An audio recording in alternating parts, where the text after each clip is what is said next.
John 18. When Jesus had spoken these words, he went out with his disciples over the brook Kidron, where there was a garden, which he and his disciples entered. And Judas, who betrayed him, also knew the place, for Jesus often met there with his disciples. Then Judas, having received a detachment of troops and officers from the chief priests and Pharisees, came there with lanterns, torches, and weapons. Jesus, therefore, knowing all things that would come upon him, went forward and said to them, "Whom are you seeking?" They answered him, "Jesus of Nazareth." Jesus said to them, "I am he." And Judas, who betrayed him, also stood with them. Now when he said to them, "I am he," they drew back and fell to the ground. Then he asked them again, "Whom are you seeking?" And they said, "Jesus of Nazareth." Jesus answered, "I have told you that I am he. Therefore, if you seek me, let these go their way, that the saying might be fulfilled which he spoke, 'Of those whom you gave me, I have lost none.'"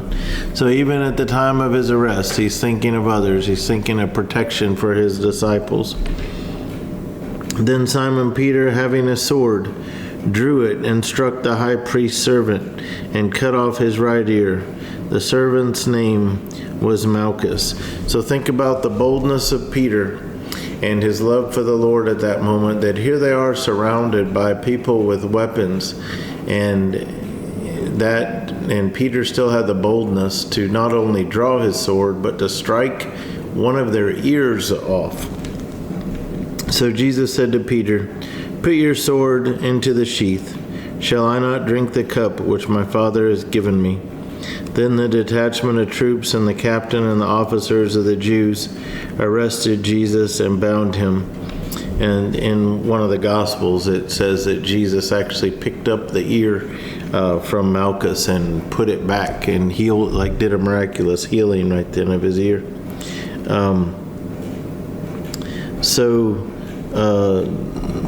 The detachment of troops and the captain and the officers of the Jews arrested Jesus and bound him, and they led him away to Annas first, for he was the father-in-law of Caiaphas, who was high priest that year. Now it was Caiaphas who advised the Jews that it was expedient that one man should die for the people. And Simon Peter followed Jesus, and so did another disciple.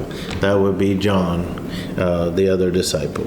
Now that disciple was known to the high priest and went with Jesus into the courtyard of the high priest. But Peter stood at the door outside. Then the other disciple, who was known to the high priest, went out and spoke to her who kept the door and brought Peter in. Then the servant girl who kept the door said to Peter, "You are not also one of this man's disciples, are you?" He said, "I am not." So there, one moment when Peter's with Jesus, he's bold, but now that Peter's separated from Jesus, he's denying that he knows him. That was the first time. Now the servants and officers who had made a fire of coals stood there, for it was cold, and they warmed themselves. And Peter stood with them and warmed himself. The high priest then asked Jesus about his disciples and his doctrine. Jesus answered him, "I spoke openly to the world. I always taught in synagogues and in the temple, where the Jews always meet, and in secret I have said nothing. Why do you ask me? Ask those who have heard me what I said to them. Indeed, they know what I said." And when he had said these things, one of the officers who stood by struck Jesus with the palm of his hand, saying, "Do you answer the high priest like that?" Jesus answered him, "If I have spoken evil, bear witness of the evil, but if well, why do you strike me?" Then Annas sent him bound to Caiaphas the high priest. Now Simon Peter stood and warmed himself. Therefore they said to him, "You are not also one of his disciples, are you?" He denied it and said, "I am not." So that's the second time he's denied knowing Jesus. One of the servants of the high priest, a relative of him whose ear Peter cut off, which was a relative of Malchus, said, "Did I not see you in the garden with him?" Peter then denied again, and immediately a rooster crowed. So those are the 3 denials that Jesus had predicted. Then they led Jesus from Caiaphas to the praetorium, and it was early morning. But they themselves did not go into the praetorium, lest they should be defiled, but that they might eat the Passover. So you see the hypocrisy there. They're more worried about defiling themselves because they want to be religious on the Passover while they're trying to murder Jesus. Pilate then went out to them and said, "What accusation do you bring against this man?" They answered and said to him, "If he were not an evildoer, we would not have delivered him up to you." Then Pilate said to them, "You take him and judge him according to your law." Therefore the Jews said to him, "It is not lawful for us to put anyone to death," that the saying of Jesus might be fulfilled which he spoke, signifying by what death he would die. Then Pilate entered the praetorium again, called Jesus, and said to him, "Are you the king of the Jews?"